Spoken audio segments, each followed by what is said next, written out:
President Ziaur Rahman সংবিধানে বিসমিল্লাহির রহমানির রহিম স্থাপন করেছিলেন এবং প্রতিটা কাজের শক্তির উৎস হবে আল্লাহর উপর নির্ভরশীলতা। ওটা উনি স্থাপন করেছিলেন, উনি লিখে গেছিলেন, সেটা পরে ফেলে দেওয়া হয়েছিল।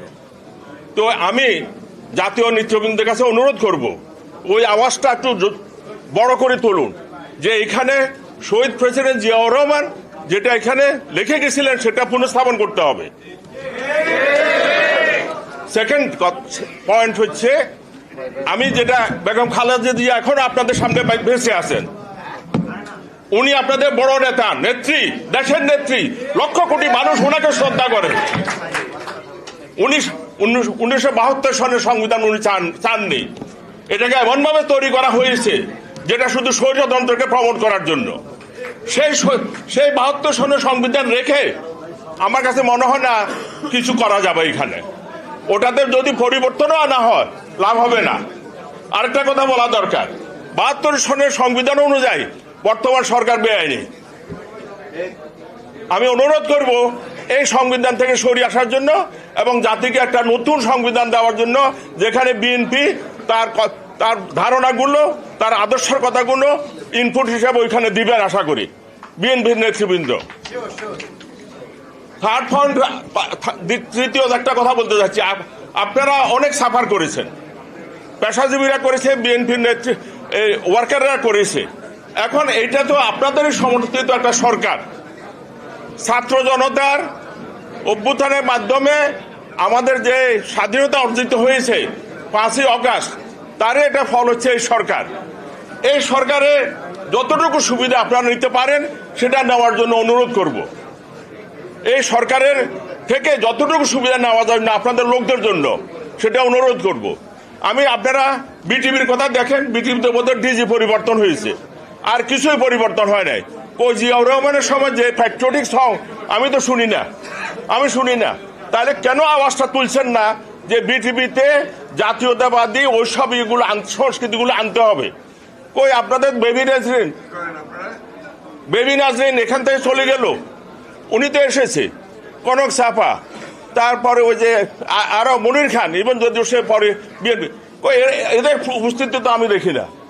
সেই পুরান দিনের, সেই পুরান, তো ওগুলো আপনাদেরকে দেখতে হবে যে এগুলো আমরা চাই, আওয়াজ তুলতে হবে। আরেকটা কথা বলতে চাইছি, আমার কাছে মনে হয় 91-এ বিএনপি এবং জামাত উভয় একটা ভুল করেছিল। ওটা ছিল প্রেসিডেন্সিয়াল সিস্টেম।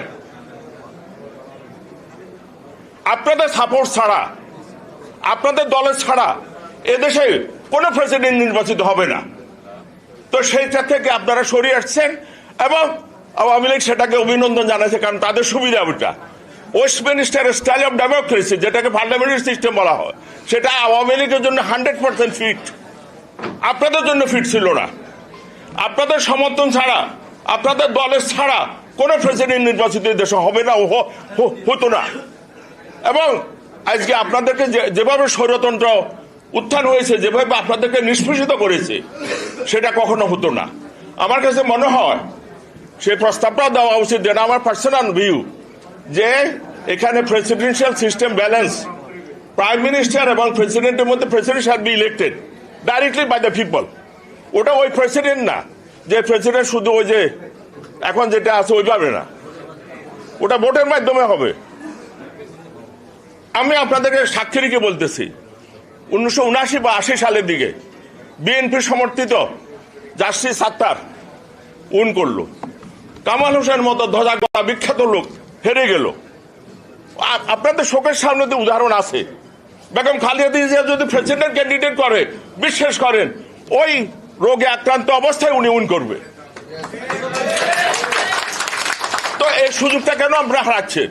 আপনারা বলেন যে কনস্টিটিউশনে এটা প্রেসিডেন্সিয়াল সিস্টেমে হওয়া উচিত, তার স্থায়িত্বের জন্য প্রয়োজন, দেশের জন্য প্রয়োজন। আর না হলে আজকে আপনারা হয়তো বলতে পারেন যে আপনারা মেজরিটি পাবেন, যদি না পান তখন কি হবে?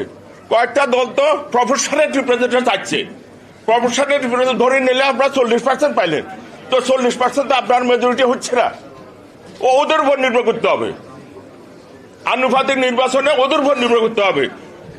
শেষ পর্যন্ত বারবার সরকার ভাঙবে আর আসবে। আমার কাছে মনে হয় ওটা একটা ভুল সিদ্ধান্ত হবে আপনাদের জন্য। ওই আনুপাতিক ওটা ফেভার করবে যারা এখন নাই, ওই সেই স্বৈরাচারের ওদেরকে। সুতরাং একটু খেয়াল রাখেন, একটু চিন্তা করেন যে সংস্কারগুলো হবে সেখানে আপনাদেরকে মাথা ঘামাতে হবে। আপনাদের নেতৃবৃন্দ সবাই একসঙ্গে বসা এবং আপনাদের লাইক মাইন্ডেড যারা তাদের সঙ্গে বসি ওই কাজগুলো আপনাদের করতে হবে। এটা আমি এই জন্য বললাম, যদি একবার বাস মিস করেন বাস বারবার ভাসবে না, সে ভুলের মধ্যে থেকে যাবেন এবং একটা পর্যায়ে স্বৈরতন্ত্র এসে যাবে। তো সেই স্বৈরতন্ত্র থেকে রক্ষা পাওয়ার জন্য এই দেশের মানুষের আশা আকাঙ্ক্ষার সঙ্গে সঙ্গতি রেখে যদি কনস্টিটিউশনকে লিখতে হয়, সেটা আমার কাছে মনে হচ্ছে ওই প্রেসিডেন্সিয়াল ডাইরেক্ট ইলেকশন।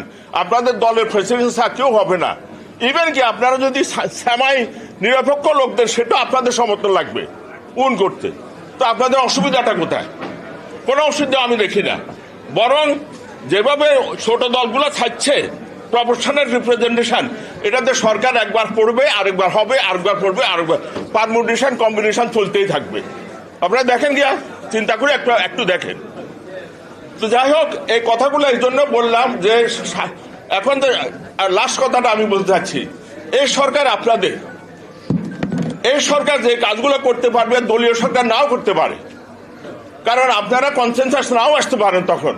সুতরাং যে কাজগুলো সংস্কার দরকার সেগুলো এই সরকারের মাধ্যমে করিয়ে নেন এবং এই সরকারকে যুক্তির সময়টা দেন, কিন্তু আপনারা করিয়ে নিতে হবে এই কাজগুলো।